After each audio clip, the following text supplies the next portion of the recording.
Hello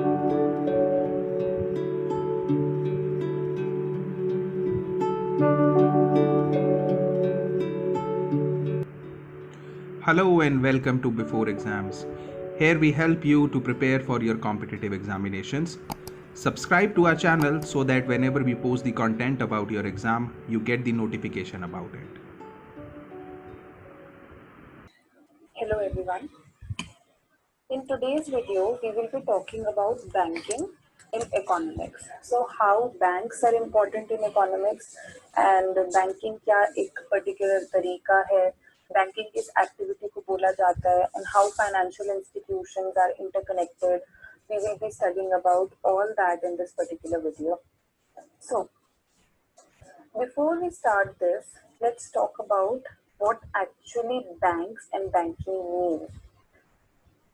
अगर हम bank की डेफिनेशन की बात करें तो सबसे पहले एक एक अगर हम रेगुलेटरी फ्रेमवर्क की बात करें और बैंक की डेफिनेशन की, तो जो बैंकिंग कंपनीज एक्ट है इंडिया का, वो डिफाइन करता है बैंक को as a financial institution that accepts money from the public for the very purpose of lending or investment repayable on demand or otherwise withdrawable by checks, drafts or otherwise. So this is your banking. Banking होती ये तो bank है sir, this is your bank and banking as a procedure क्या होता है, what is banking as a procedure? तो banking as a procedure एक ऐसा सिस्टम है जो एक मनी ट्रेडिंग का सिस्टम हम जिसे बोल सकते हैं, जो कि प्रोवाइड करता है एक safe place to save excess cash, जिसे हम डिपॉजिट्स भी बोलते हैं। और ये हेल्प करता है in supply of liquidity to the economy by loaning the money out to help businesses grow and to allow consumers to purchase the consumer products, homes, cars, etc. कुछ भी। तो जब हम इस पूरे ओवरऑल प्रोसीजर की बात करते हैं तो बैंकिंग क्या है? It is a system of trading money that provides a safe place to save excess of cash, जिसे हम डिपॉजिट भी बोलते हैं, and it also supplies liquidity to the economy by loaning this money out to help businesses grow and to allow consumers to purchase the consumer products, the homes, cars, etc. तो ये हो गया हमारा banking. Banking जो है, banking regulation act 1949 के अंदर section 5B के अंदर डिफाइंड है, और वो बोलते हैं कि it is accepting for the purpose of lending and investment or deposit of money from the public repayable on demand or otherwise, and withdraw that is available by check, draft, order or otherwise. No definition of banking can be comprehensive enough in the present context, क्योंकि यहाँ पर comprehensive इसलिए नहीं हो सकती because it is a very umbrella sort of organization. Banking एक ऐसा institution है। हम क्या बता सकते हैं बैंकिंग के बारे में कि हम किसी को लेंड करने के लिए या इन्वेस्ट करने के लिए हम पैसों को एक्सेप्ट करता है बैंक, ठीक है, और मनी उसके अंदर डिपॉजिट की जाती है पब्लिक रिपेएबल पे, और फिर उसे पब्लिक को दी भी जाती है ऑन देयर डिमांड। मतलब ऐसा नहीं कि अगर आपने अपना पैसा बैंक में डिपॉजिट किया है तो you can't withdraw it, definitely you can. और उस पैसे को आप इन्वेस्ट कर रहे हो, बैंक उसे फर्दर इन्वेस्ट करता है, आप लेंड करते हो किसी को, बैंक लेंड करता है। That is how this whole procedure works. This is your banking. एक बैंक जो है वो क्या है? बैंक एक फाइनेंशियल इंटरमीडियरी है। What is an intermediary? Intermediary है सॉर्ट ऑफ लिंकेज, ठीक है, it is a link, it serves as a link आपके बीच में, और आप और आपका बैंक, और आप उस पर्टिकुलर पैसे का क्या करना चाहते हो, उन तीन कंडीशंस के बीच में जो इन दो कंडीशंस के बीच में जो लिंक है, दैट इज योर बैंक, यानी आपका पैसा और आपको उसके साथ क्या करना है। तो this is a financial intermediary and not just your money which you use for yourself. आपके पैसा जो आपने वहां डिपॉजिट किया है, bank also further invest that money somewhere, right? That is how the financial institution works. So हम ये भी कह सकते हैं कि बैंक जो है it stands Midway between the सेवर्स and users of funds.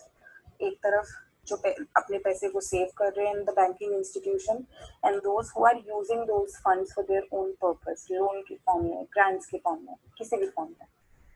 अलग अलग टाइप के बैंकिंग इंस्टीट्यूशंस है हमारी कंट्री में, कुछ कॉमन है, कुछ हैव स्पेशल फंक्शंस, तो हर एक टाइप का we have a bank. Prominent banks है हमारे central bank, commercial, development, cooperative and rural banks. Alright, जो सेंट्रल बैंक है हमारा, दिस इज द कमर्शियल, जो हमारा सेंट्रल बैंक है ये हमारे कमर्शियल और डेवलपमेंट बैंक्स के फंक्शनिंग में अलग है, ठीक है।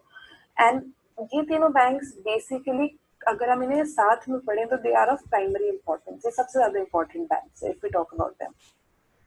ओके, तो यहाँ पे मैंने एक पूरा चार्ट आई गिवन यू कि कितने टाइप के बैंक्स होते हैं। तो we have central bank, scheduled, non scheduled, then commercial. Scheduled का ही हमने डिवीजन किया है into commercial and cooperative. All right, then we have private sector, public sector, foreign banks, regional, rural, nationalized, others. हमारे special banks हैं development, investment, industrial. Cooperative banks की भी type है, state cooperative, central cooperative, primary agriculture. So these are the kinds of bank. Okay. Now, now we will talk about commercial banks in particular. Bank की अगर कभी भी बात होगी, one thing that you have to keep in your mind is every bank serves as a financial intermediary. How? Every bank serves as a financial intermediary. Only objective or the primary objective, the prime most objective, only तो नहीं बोल सकते, is profit making. हर एक bank का the primary objective is profit making.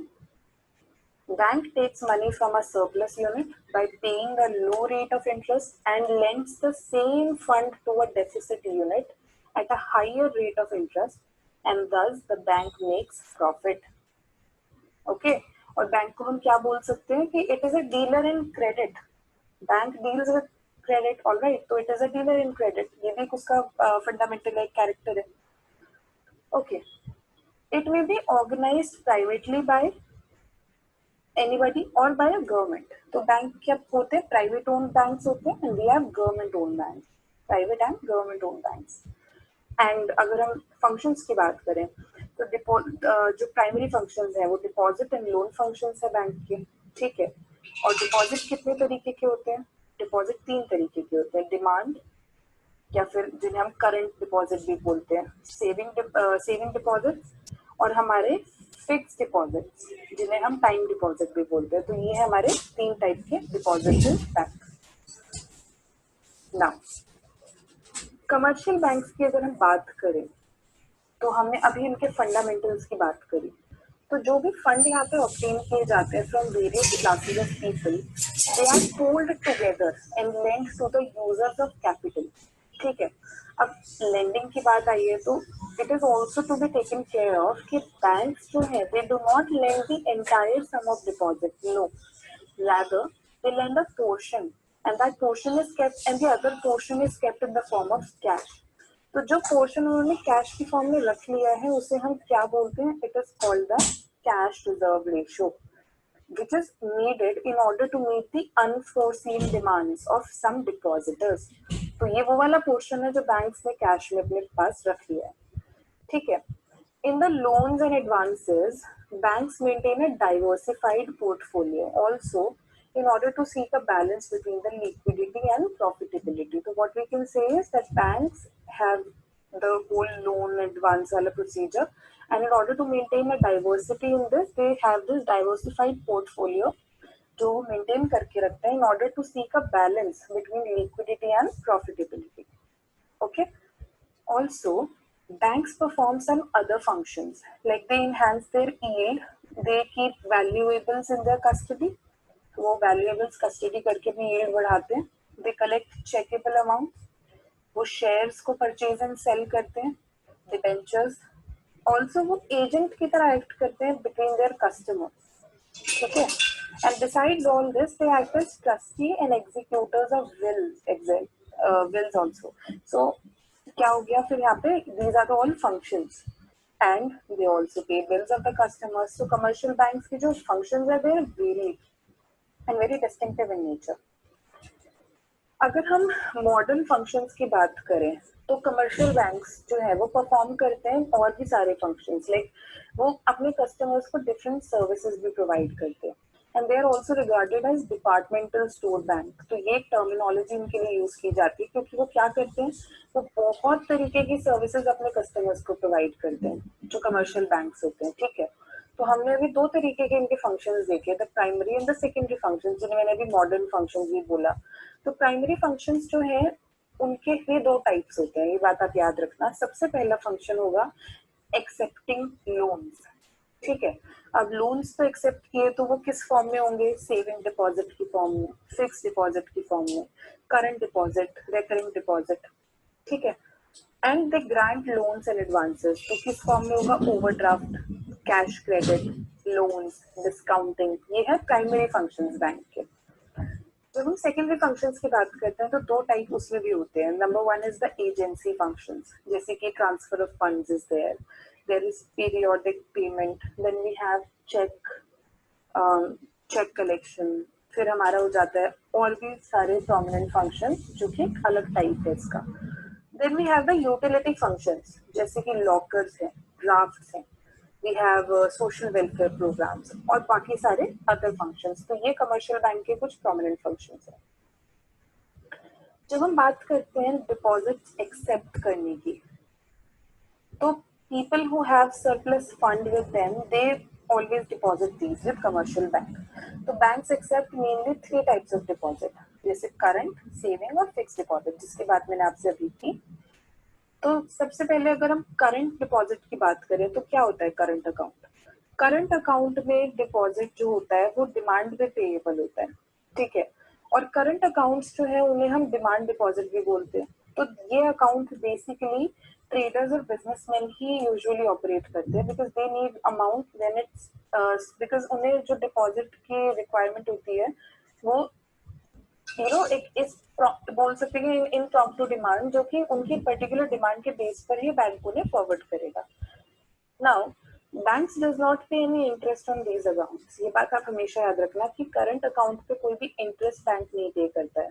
Banks provide various services to the current account holders, जैसे कि cheque के base पे पेमेंट करना, collection of payment of cheque, also draft भी इशूज कराए जाते हैं on behalf of the account holder. तो ये कुछ फैसिलिटीज हैं जो करंट अकाउंट पे आपको मिलती है। Banks, in fact, levy certain service charges as well on the customer for the services which are rendered by them. अब हमारा सेविंग्स बैंक अकाउंट है, हमने अभी क्या किया, we did the डिमांड, अब हम करेंगे सेविंग्स। सेविंग्स बैंक अकाउंट जो है, यहाँ पर क्या होता है, deposits are payable on demand and money can be withdrawn by cheques, alright. And banks impose a limit on the amount and the very number of withdrawals during a particular period. और ये जो accounts है they are held by households, जो कि जिनके पास idle cash होता है for a shorter duration of time. तो यहाँ पे सेविंग्स की बात हो रही है, idle cash for a shorter duration of time, alright. और ये जो डिपॉजिट है इस पर्टिकुलर अकाउंट में, इन डिपॉजिट्स को इंटरेस्ट भी अर्न होता है, लाइक नॉमिनल नोट्स के फॉर्म में, so they earn interest as well. Now हमारे फिक्स्ड और टाइम डिपॉजिट्स, जो कि सबसे ज्यादा प्रोमिनेंट डिपॉजिट्स हैं हमारी इकोनॉमिक्स के अंदर, ये क्या है, this is a money which is deposited for a fixed period. जैसे कि 6 महीने के लिए हमने कोई डिपॉजिट कर दिया, 1 साल के लिए, 2 साल के लिए, 5 साल के लिए। तो ये एग्जाम्पल हो गया हमारा फिक्स्ड डिपॉजिट का। These deposits are not payable on demand flow. ये इनफैक्ट टाइम डिपॉजिट इसलिए कहलाई जाती है क्योंकि जो मनी यहाँ पे डिपॉजिट आपने की है वो विड्रॉ नहीं कर सकते आप बिफोर मेच्योरिटी, ओके। जिस भी पीरियड के लिए आपने ये डिपॉजिट अकाउंट बनाया है उसकी मेच्योरिटी से पहले you can withdraw that. Also ये जो डिपॉजिट्स हैं इन पे इंटरेस्ट भी अर्न करना होता है, तो इंटरेस्ट भी अर्न होता है इनके ऊपर, so these are interest earning deposit. और जो रेट ऑफ इंटरेस्ट है that varies with the length of the time for which the deposit has been made, okay. हमने एक और एग्जांपल किया था रिकरिंग और क्यूमुलेटिव डिपॉजिट। ये है one type of fix deposit only. तो यहाँ पर क्या होता है, डिपॉजिटर जो है वो रेगुलर डिपॉजिट करता है एक सर्टेन अमाउंट की फॉर अ स्पेसिफाइड पीरियड, तो वो हो गया आपका रिकरिंग या क्यूमुलेटिव डिपॉजिट। और ये डिजाइन किए गए हैं ताकि स्मॉल सेवर्स को मोटिवेशन मिले, एक पर्टिकुलर अमाउंट को सिक्योरिटी मिले। और अगर आपकी इनकम उतनी नहीं है but still you want to step into this saving thing, तो what you can do is regular time period पे you can have this petty investment. आप 5-5 हजार करके सेव करो, कुछ भी करो, that becomes your recurring or your cumulative deposit. All right.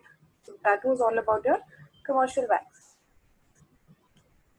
हमने इनके जब फंक्शंस की बात की थी तो हमने एक और बात की थी कि ये लोन्स जो हैं, लोन को एडवांस करते हैं कमर्शियल बैंक, ठीक है। तो लोन एडवांस करने का क्या मतलब है कि lending is the most profitable business of a bank. Banks जो है उसी के ऊपर इंटरेस्ट चार्ज करते हैं फ्रॉम द बोरोवर्स, एंड जो इंटरेस्ट है वो more than the basically depositor ने जितना पे किया है उसके उन्हें जो इंटरेस्ट मिला है उससे ज्यादा ये इंटरेस्ट होता है। तो banks these days extend loans and advances to their customer, और वो किस तरीके से किया जा सकता है, they sort of outright the loans, ठीक है। तो बैंक्स जो है वो आउटराइट लोन प्रोवाइड करते हैं फिक्स पीरियड के लिए। The entire amount of the loan which is sanctioned is credited to the borrower's current account. And जो बोरोवर है वो क्या करता है, वो इंटरेस्ट पे करता है इस पूरे अमाउंट के ऊपर जो भी बोरो की गई है। ऑलराइट, तो यहाँ पर कुछ और भी फंक्शंस है जैसे कि cash credit, overdraft facility, discounting bills of exchange.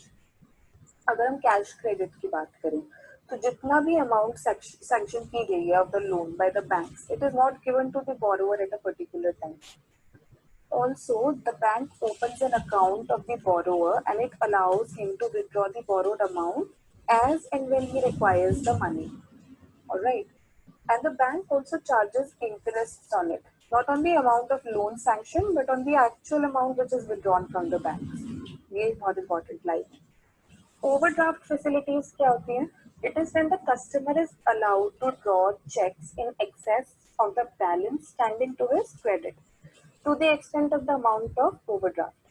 Okay और कई बार फॉर बिजनेसमैन जो ओवरड्राफ्ट फैसिलिटी होती है वो इजीएस्ट मानी जाती है और बहुत कन्वीनियंट मेथड है बोरो करने का बैंक से।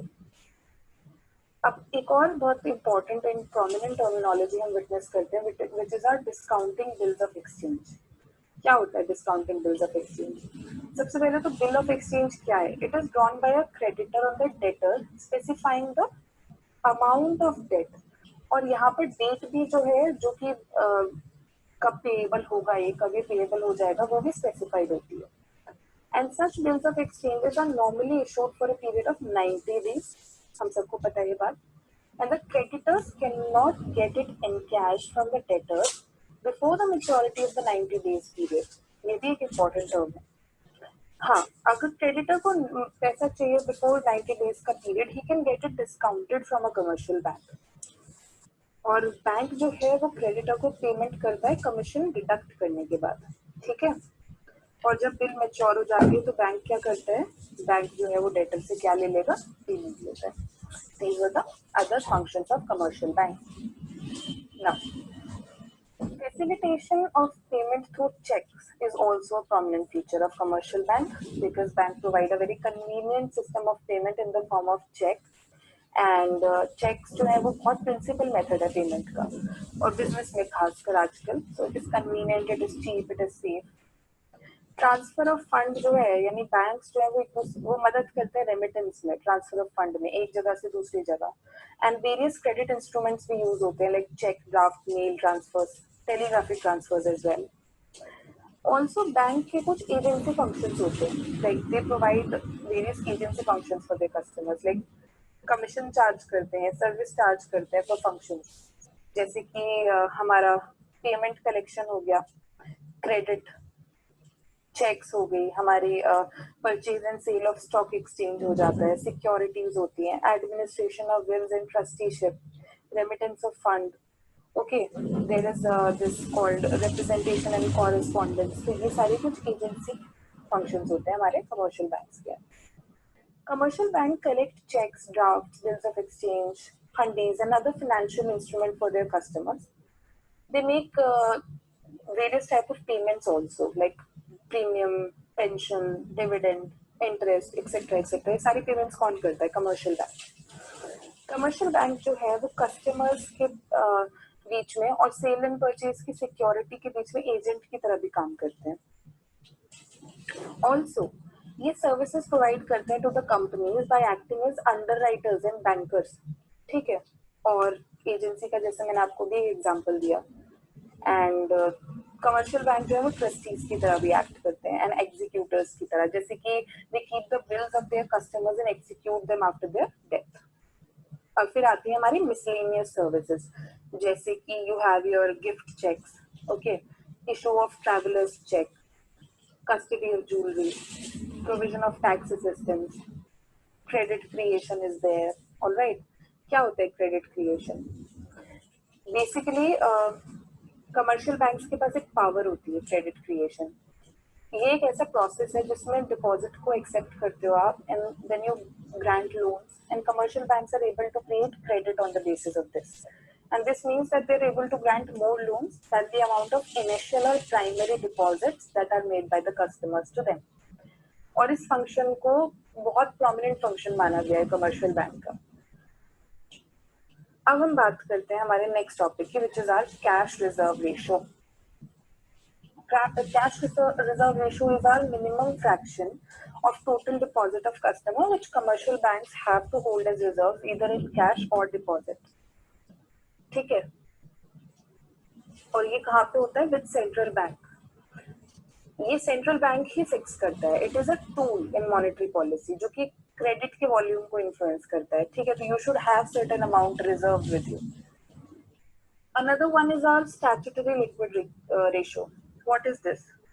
It refers to the minimum portion of deposit that the commercial banks are required to maintain in the form of liquid assets, जैसे कि gold है, government approved securities हो गई, bonds, shares, debentures, fixed central bank of a country in order to control the expansion of bank credit. ठीक है. Then हमारा legal reserve ratio. Legal reserve ratio comprises of both CRR and SLR. It is the combination of both because जब हम CRR की बात करते हैं we can say that CRR is immediate liquidity need और SLR क्या है? It is twofold. ये profitability के लिए भी यूज होता है, liquidity के लिए भी. तो LRR जो है वो इन दोनों का कॉम्बिनेशन है. ओके, अब हम बात करते हैं certain principles of commercial bank की, कि वो किस प्रिंसिपल पे ऑपरेट करते हैं. सबसे पहले तो प्रिंसिपल ऑफ सेफ्टी. हम ये तो एक प्रोमिनेंट प्रिंसिपल है, safety. Then we have principle of relation, principle of specialization, principle of publicity, economy. ठीक है, information of clients, information of the very bank itself. Then principle of collection of saving, principle of solvency, liquidity, profitability हम पहले ही पढ़ चुके हैं. Profitability and liquidity major principles हैं. Then we have principle of location. ठीक है, principle of loan and investment policies. These were certain important principles. Now, अगर हम बात करें प्रिंसिपल्स ऑफ लिक्विडिटी की, क्या है प्रिंसिपल ऑफ लिक्विडिटी? यानी कि डिपॉजिट्स जो है वो डिमांड के बेस पे रिपेएबल होते हैं and on or after expiry of a certain period. तो everyday depositors either deposit or withdraw the cash. To meet the very demand, all the commercial banks have to keep certain amount of cash in their custody. तो ये principal पे operate करते हैं, वो थोड़ा बहुत cash तो हमेशा they should have. Principle of profitability, basic agenda क्या है? To generate profit. Principle of solvency का क्या मतलब है? कि जो बैंक्स हैं वो फाइनेंशियली साउंड होने चाहिए और एक रिक्वायर्ड कैपिटल उनके पास हमेशा होनी चाहिए. Then we have principle of safety. जो फंड्स है बैंक के पास, they should be very cautious about the funds. Okay, and then principles of what we have principle of collection of savings. यानी कि कमर्शियल बैंक जो है वो हमेशा एक ह्यूज अमाउंट उनके पास होती है जो कि वो क्लाइंट्स उनके पास इन्वेस्ट करते हैं जो उनके पास आइडल मनी है. ठीक है, तो बैंक्स आजकल क्या कर रहे हैं, इस मनी को टारगेट कर रहे हैं ताकि मोर एंड मोर सेविंग जो है वो जनरेट कर सके फॉर द पीपल. तो ये उनका बेसिक एजेंडा होना चाहिए for a healthy commercial bank undergoing. Also there is principle of loan and investment policy. हमें पता है कि the main earning source of commercial bank is lending and investing money. तो ये एक बोनाफाइड तरीके से होना चाहिए so that they should have a sound investment. हमने फिर बात की थी प्रिंसिपल ऑफ पब्लिसिटी की, which is very self-explanatory. Principle of economy is there, principle of secrecy, principle of modernization, principle of specialization. All right, so these are the principles. Now we will move on to central bank. What is a central bank? Central bank is the apex institution which is charged with the responsibility of managing the expansion and contraction of volume of money. ठीक है?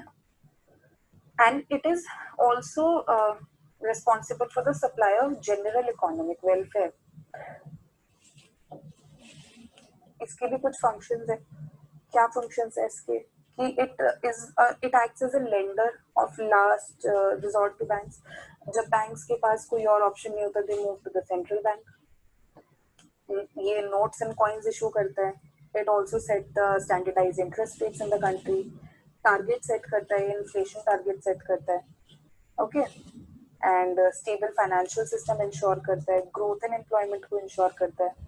तो हमने इसके functions के बारे में पढ़ा, monetary policy की formulation को क्या करता है, printing and distribution of banknotes is also a function of central bank.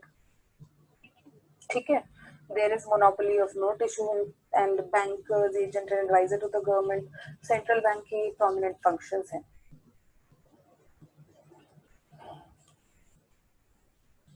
So we spoke about all these things and now एक और important part, central bank की जो सबसे prominent एक exempt कर दी थी मैंने, जो सबसे बड़ा important इसका function है, that is the custodian of foreign exchange reserve. तो इंडिया में आरबीआई जो है वो एक्ट कर रहा है as a custodian of foreign exchange reserve. तो reserve bank of India has responsibility to maintain the external value of the rupee. For this purpose the bank holds the most of the nation's foreign exchange reserve. तो कौन है custodian? हमारा central bank. Okay, these were certain functions of central bank. Credit control हमने पढ़ लिया है. Yes, so these were the functions of central bank. और हमने सारे बैंक सिस्टम के functions के बारे में पढ़ा है. Okay, with this the whole video comes to an end. हम एक बार overview लेते हैं to what we have studied till now. हमने पढ़ा बैंकिंग क्या है, टाइप्स ऑफ कमर्शियल बैंक्स हमने पढ़े, फंक्शंस पढ़े हमने कमर्शियल बैंक के, बहुत सारे फंक्शंस हमने पढ़े. हमने CRR, SLR और LRR को पढ़ा है. Then we spoke